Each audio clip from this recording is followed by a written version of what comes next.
Baik, bismillahirrahmanirrahim. Assalamualaikum warahmatullahi wabarakatuh. Welcome back to my channel. Selamat datang di Abil Maiwa Channel. Jadi teman-teman, channel ini merupakan channel pendidikan tempat kita berbagi tentang aplikasi pendidikan, Microsoft Office, serta tips dan triks komputer. Jadi pada video kali ini teman-teman ya, kembali lagi admin akan mencoba mengupdate informasi terbaru seputar perkembangan P3K Guru formasi tahun 2023. Jadi di sini ada kabar baik ya dari dari sebuah artikel di jpnn.com terkait dengan 3 panja RUU ASN, pastikan pengangkatan honorer jadi P3K lebih mudah. Kira-kira apakah Bapak Ibu guru belum percaya dengan isi dari 3 panja RUU ASN ini? Tapi sebelum itu, bagi rekan-rekan guru yang baru pertama kali menemukan channel ini, jangan lupa tekan tombol subscribe-nya dan aktifkan lonceng notifikasinya agar setiap hari Bapak Ibu bisa mendapatkan update informasi terbaru seputar perkembangan P3K Guru formasi tahun 2023. Jadi di sini Bapak Ibu perlu ketahui bahwa untuk P3K Guru tahun 2023 berdasarkan bahan rakor ya, seleksi P3K Guru formasi tahun 2023. Di sini dikatakan bahwa untuk tahapan pengisian formasi dilakukan berdasarkan urutan kategori pelamar sepanjang kebutuhan dan formasi tersedia. Jadi ingat Bapak Ibu, jadi untuk P3K Guru 2023 itu memiliki kemiripan dengan P3K Guru 2022 dengan istilah skala prioritas. Nah, untuk skala prioritas penempatan yang pertama mengisi formasi tentunya diberikan kepada guru yang sudah lulus passing grade Bapak Ibu ya 2021, atau di tahun 2022 kita kenal dengan istilah P1. Urutannya itu adalah mulai dari THK 2, kemudian guru honorer negeri, lulusan PPG dan swasta. Nah, setelah penempatan guru lulus PG ternyata masih ada tersedia kebutuhan dan formasi, maka akan dilanjutkan dengan tes cat ya, tes cat observasi untuk THK 2, dan jika masih tersedia kebutuhan dan formasi maka dilakukan lagi tes cat guru honorer negeri yang terdaftar Dapodik minimal 3 tahun ke atas Bapak Ibu ya. Dan ingat, jika masih tersedia formasi maka akan dilaksanakan tes pelamar umum.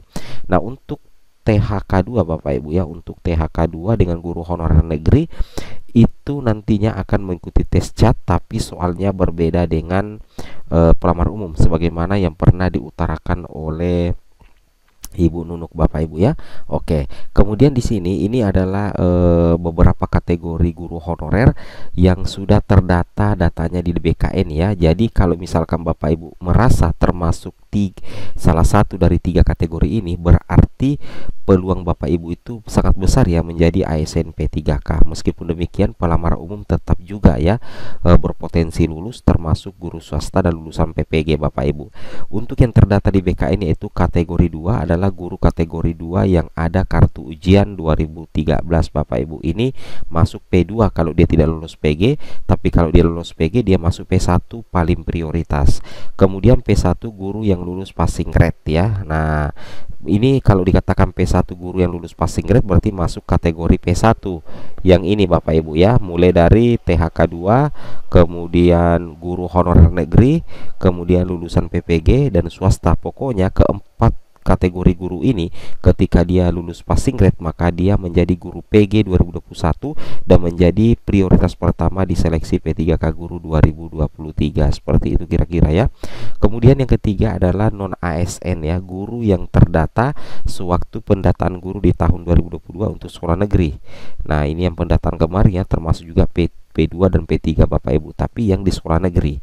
Nah, seperti itu ya. Bagaimana dengan pelamar umum lulusan PPG dengan guru swasta yang tidak lulus PG, otomatis masuk di pelamar umum atau istilahnya P4. Apakah ada peluangnya? Tetap ada peluang, tetap besar peluang Bapak Ibu sepanjang masih ada tersedia formasi Bapak Ibu ya, karena untuk penempatannya nanti Bapak Ibu perhatikan aja ini sendiri ya. Ini logikanya ini berurutan PG 2021, THK 2, honorer negeri dan lulusan PPG dan non ASN termasuk guru swasta dan guru negeri yang masa kerja 3 tahun ke bawah atau TMT yang 3 tahun ke bawah atau TMT-nya itu setelah Juni 2020 Bapak Ibu ya. Logikanya seperti itu. Nah, ini yang kategori ya, kategori TMT yang nantinya bisa mengikuti tes CHAT observasi diri sendiri ya. Dan insya Allah untuk bulan September nantinya 2023 Bapak Ibu baru akan terbuka formasi P3K 2023. Jadi untuk TMT 2004 sampai 2020 sebelum Juni 2020 itu akan dilaksanakan tes CHAT observasi diri sendiri Bapak Ibu ya. Ingat untuk TMT 2004 2020 sebelum Juni 2020 itu akan mengikuti tes CHAT observasi diri sendiri. Kemudian untuk TMT sesudah Juni 2020-2023 itu tes CHAT pengetahuan, seperti itu kira-kira ya. Nah, kemudian di sini Bapak Ibu ada informasi terbaru terkait dengan apa namanya? 3 panja RUU ASN pastikan pengangkatan honorer jadi P3K lebih mudah. Ini tentunya kabar baik ya. Artinya pengangkatan honorer termasuk guru honorer, tenaga kesehatan itu bisa dipermudah Bapak Ibu dengan adanya 3 panja RUU ASN ini. Kita coba cek artikelnya. Di sini dikatakan 3 panja RUU ASN memastikan pengangkatan honorer menjadi P3K itu lebih mudah. Artinya seleksinya hanya berdasarkan tes observasi. Alhamdulillah ya. Jadi ingat ya, 3 panja RUU ASN memastikan pengangkatan honorer menjadi P3K lebih mudah. Artinya seleksinya hanya berdasarkan tes observasi. Kalau dikatakan tes observasi berarti tes berdasarkan kompetensi dan tupoksi tugas masing-masing, apakah sebagai guru, apakah sebagai tenaga kesehatan ataupun tenaga teknis. Kemudian di sini dikatakan selain itu honorer yang masa kerja di atas 10 tahun diangkat P3K penuh waktu. Alhamdulillah ya, mudah-mudahan saja betul-betul direalisasikan di RUU ASN nantinya pada saat disahkan ya. Pengangkatannya secara otomatis karena hanya berdasarkan tes observasi Bapak Ibu ya, logika seperti itu.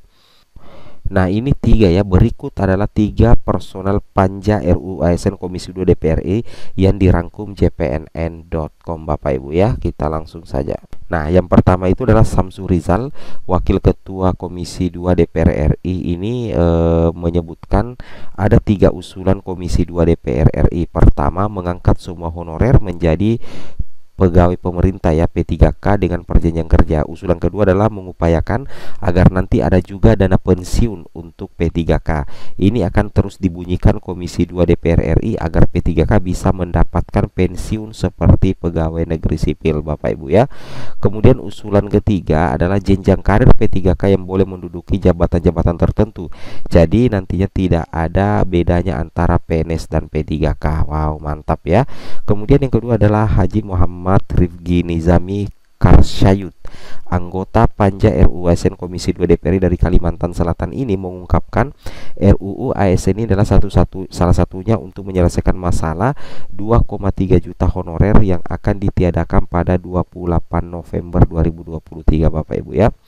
Kemudian kita lanjut lagi di sini dengan menegaskan PP nomor 49 tahun 2018 tentang manajemen pegawai pemerintah dengan perjanjian kerja mengamanatkan per 28 November 2023 tidak ada lagi honorer kecuali P3K dan PNS. Nah, seperti itu ya. Kemudian agar ketentuan PP 2000 tidak berlaku maka ada RUU ASN yang akan disahkan menjadi undang-undang baru pada Agustus ya. Mudah-mudahan saja segera disahkan pada bulan Agustus terkait dengan RUU ASN Bapak Ibu.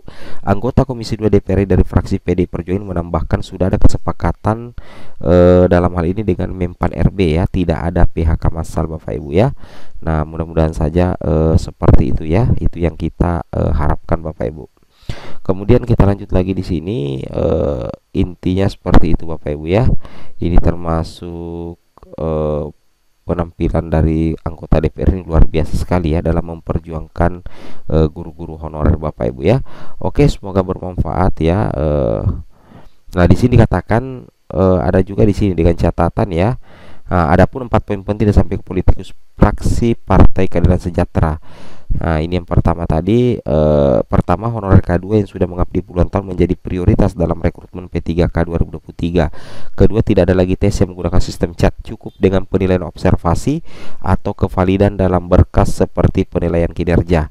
Ketiga, khusus honorer K2 yang memiliki masa kerja di atas 10 tahun dimasukkan ke dalam P3K penuh waktu. Keempat, memperjuangkan hak dan kesejahteraan P3K sama seperti PNS. Wow, mudah-mudahan saja ya. Oke, semoga video yang bermanfaat. Assalamualaikum warahmatullahi wabarakatuh.